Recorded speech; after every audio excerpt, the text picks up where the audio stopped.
Benvenuti figli della luce, in un nuovo episodio dedicato alla Valle del Trionfo. Come vedete, alle mie spalle c'è il Monte Eden, che veglierà su tutta questa mappa dall'alto.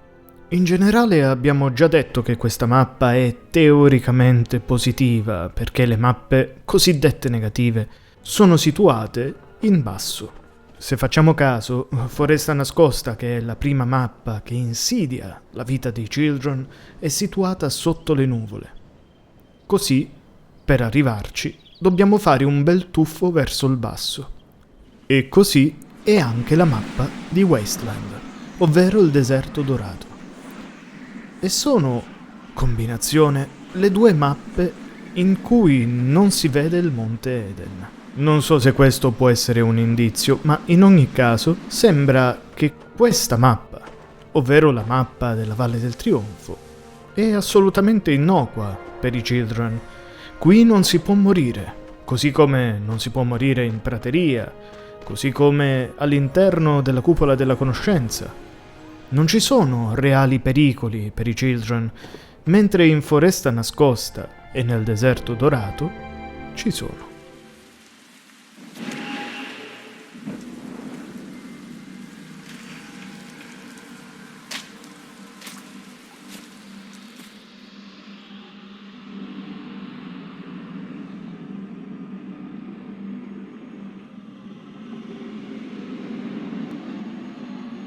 La storia che abbiamo raccontato del villaggio è una delle parti più soft di questa mappa.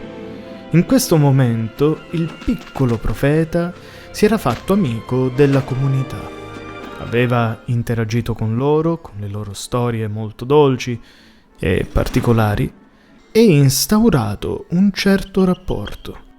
Aveva promesso loro che avrebbe curato personalmente l'espansione di quel villaggio. A mio parere i personaggi di quel frammento di mappa di Valle del Trionfo non sono realmente attaccati ai soldi, non sono attaccati al potere, all'espansione. Ciò che dice la didascalia sul paesino è che è umile, riservato. Insomma, un posto tranquillo. Era una comunità di artisti. Avevo anche pensato di dedicare una puntata alla storia della ballerina sul ghiaccio, ma in realtà è una storia un po' collaterale, anche se ci racconta l'atteggiamento dei personaggi del villaggio.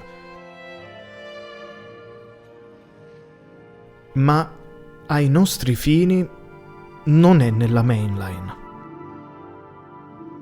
Inoltre, la storia della ballerina, che noi conosciamo, è una storia molto più recente. Non si parla del passato, ma si parla già dell'epoca in cui esisteva l'arena, in cui le case del villaggio erano già moderne, in cui i cristalli erano già adoperati. E questo dettaglio è fondamentale, perché la statua che c'è all'interno del villaggio non è dedicata alla nostra piccola ballerina che crescerà insieme a noi, mentre la statua che vedremo all'interno dell'arena e che inizialmente è demolita è proprio dedicata a lei. Quindi è una storia che al massimo racconterò come spin-off, ma su cui effettivamente non voglio soffermarmi. Oggi ci tufferemo in una storia un po' meno simpatica, o almeno che ha due facce della stessa medaglia. Perché qui andiamo nell'area di volo. C'è un'altra parte in cui si corre solamente, ma sono abbastanza simili, se non per il fatto che da una parte si vola e dall'altra si corre. Ma gli oggetti che sono presenti qui e le storie dei fantasmi non sono presenti nell'altro lato. Per cui iniziamo proprio da qui, da queste mura, da quest'area così misteriosa, che da una parte ci rievoca i momenti spensierati della terza era del popolo delle stelle, e dall'altra però custodisce un amaro segreto. Io inizierei proprio da qui. Non so quanti si sono soffermati su questa statua. Praticamente è la statua di un uccello morto. Proprio queste colombe che noi vediamo sempre nel gioco e che ci aiutano, dandoci la loro luce. Ecco, qui di fronte l'entrata abbiamo un simbolo mortuario di questa creatura.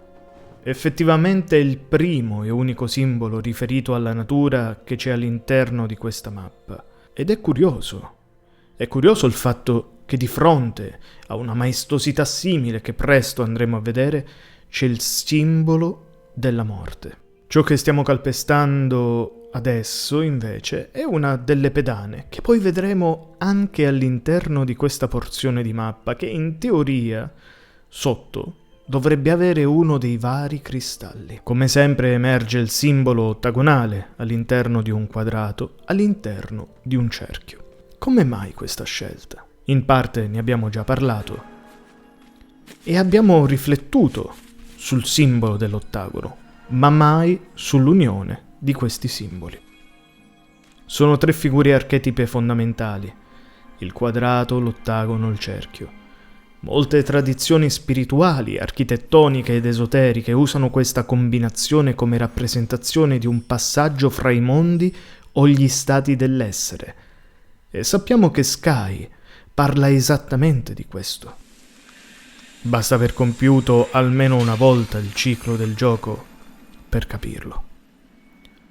Il quadrato è la terra, la materia, l'ordine umano e la stabilità, la razionalità, la città, le case, la civiltà, insomma, in fondo rappresenta davvero molto bene ciò che è questa mappa. È una forma di architettura più umana che naturale. Cioè, nelle simbologie antiche, rappresenta ciò che è fondato. Per questo molte città sacre, templi o altari partono proprio da una base quadrata. Il cerchio invece rappresenta il cosmo, l'eterno, il divino. Non ha inizio né fine. È un simbolo ciclico, ovviamente, ed è il simbolo dell'unità cosmica. In molte cosmologie il cerchio appare al divino, mentre il quadrato appartiene alla terra. E l'ottagono? Beh, chi di voi mi segue da molto più tempo lo saprà già. Lo abbiamo già descritto. È una sorta di ponte tra cielo e terra. Ed è qui che entra in gioco la figura più interessante, perché geometricamente il quadrato è troppo rigido e il cerchio è fluido. L'ottagono invece sta nel mezzo, diventa una sorta di passaggio, di trasformazione, rinascita. Non è un caso che tanti battisteri medievali siano ottagonali. Il battesimo, difatti, rappresenta il passaggio verso una nuova vita spirituale. Quindi, cosa possiamo pensare se li uniamo tutti e 3? Può essere il viaggio della materia verso la trascendenza, la riconciliazione tra l'ordine umano e armonia cosmica. L'ottagono diventa una soglia. In poche parole, qua dentro, abbiamo l'umano, ovvero il quadrato, la trasformazione e ascensione, quindi la via di mezzo, che è l'ottagono, e poi abbiamo il cerchio, che è l'assoluto, il divino.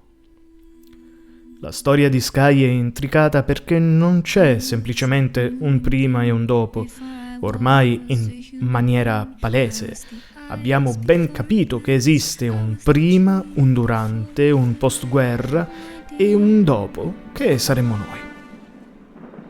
Quindi molte cose, come i graffiti che abbiamo visto proprio nell'Isola dell'Alba, possono essere semplicemente messaggi postumi alla guerra, che sono stati inseriti per dire a chi sarebbe venuto dopo di loro qual era la via da percorrere, qual era la storia che dovevano affrontare.